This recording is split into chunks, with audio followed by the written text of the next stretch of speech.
मनुष्य अपने पूर्वकृत पुण्यों के प्रभाव के कारण ही धनी, निर्धन एवं उन्हें सुख दुख प्राप्त होता है। एक बार एक ऋषि था। उसके पास में दो सांसारिक मनुष्य मिलने के लिए गए और उन्होंने उन्हें पूछा कि हमारे भाग्य में क्या लिखा है।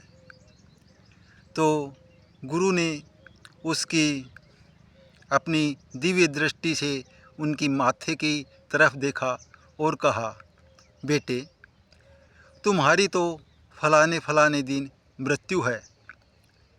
और एक को कहा, तुम इस दिन इस तारीख को अखंड साम्राज्य यानी कि इस दिन आप राजा बनोगे। तो जिसको उसने राजा बनने का कहा था, उसने तो पहले तो धर्माचरण करने वाला था, लेकिन इस बात को कहने पर वह अपने को ऐसे मन में विचार आया कि उस दिन तो मैं राजा बनूँगा। लेकिन उसी दिन से उसने कुकर्म एवं हत्याचार एवं दोषवृत्ति वाले सभी कार्य करने शुरू कर दिए। और दूसरे व्यक्ति को उस ऋषि ने कहा था कि इस दिन आपकी मृत्यु होगी। वह मन में हताश होगी कि यह तो गुरु है, ऋषि है, अंतर्यामी है, आगे पीछे की सब जानता है, तो इस दिन तो हमारी मृत्यु हो ही जाएगी, यानी कि इस संसार समुद्र से विदाई लेने की स्थिति आ जाएगी। इस पर लेकिन वह पहले बहुत ही दुराचारी था एवं पाप कर्म करने वाला था। उसने उसी दिन से अपने इष्ट का स्मरण करना शुरू कर दिया, यानी कि भगवान के अनंत नामों में से किसी एक नाम का स्मरण एवं उसका उच्चारण करना मन ही मन में बहुत ही एकदम अपने अंतर भाव से जपना शुरू कर दिया। यानी कि नाम जप का इतना प्रभाव हुआ कि वह दिन तो आने ही वाला था। जिसको ऋषि ने राजा बनने के लिए कहा था, उसके तो उस दिन एक पैर के थोड़ी सी ठोकर लगी और थोड़ा रक्त बहने लगा। और दूसरे को कहा था कि तुम उस दिन राजा बनोगे, तो उसको एक छोटी सी चैन मिली सोने की, जो कि चिड़ी लेकर उड़ जाए, ऐसी चैन थी।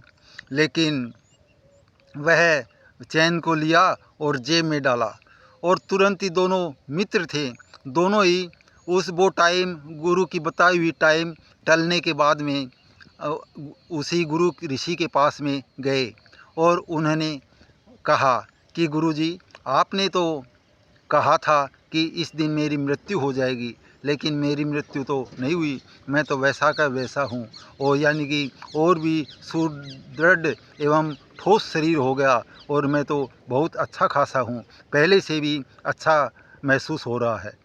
और जिसको राजा बनने की कहा था, वह तो बहुत ही ऐसे ढीला ढाला और शरीर भी उसका एकदम चरित्रहीन कार्य करने की वजह से बहुत ही दुबला पतला और बहुत ही कमज़ोर हो गया।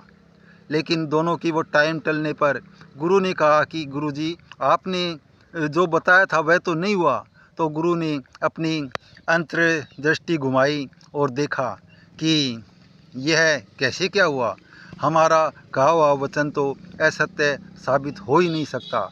लेकिन क्या हुआ कि जिसको जो मृत्यु के लिए जिसको कहा था, उसने तो उसी दिन से राम सुमरणी यानी कि भगवान के अनंत नामों में से एक नाम को लेना प्रारंभ कर दिया था। इसलिए उसके पूर्व में जो भी खोटे कर्म लिखे हुए का जो पाप चढ़ा हुआ था, वह पाप धीरे धीरे नाम सुमरण मात्र से उसका पूरा पाप उतर गया। और उस दिन कोई थोड़ा बहुत मामूली सा पाप बचा था, तो उसका पैर के अंगूठे के थोड़ी ठोकर लगकर रह गई थी। और दूसरे की ओर अपनी दिव्य दृष्टि फैलाई गुरु ने, तो उसको क्या हुआ कि उसके जो खाते में पहले बहुत ही अच्छे कर्म थे और अच्छा धन योग का आसार बना हुआ था, वह यानी कि पुण्यकृत पुण्य थे, उसने दुराचारी आचरण करके उन्हीं अपने सभी पुण्यों का नाश कर दिया। तो इसलिए उन दोनों के साथ में उल्टा हुआ। मनुष्य को हमेशा ही अच्छे कर्म करते रहना चाहिए, इससे पाप कटते हैं। जो धनीवान होता है वह और धनी होता जाता है, और अगर दुराचारी आचरण करे तो जैसे इन लोगों के साथ में हुआ, वैसे ही किसी के भी साथ में हो सकता है। जय श्री राम, जय हनुमान।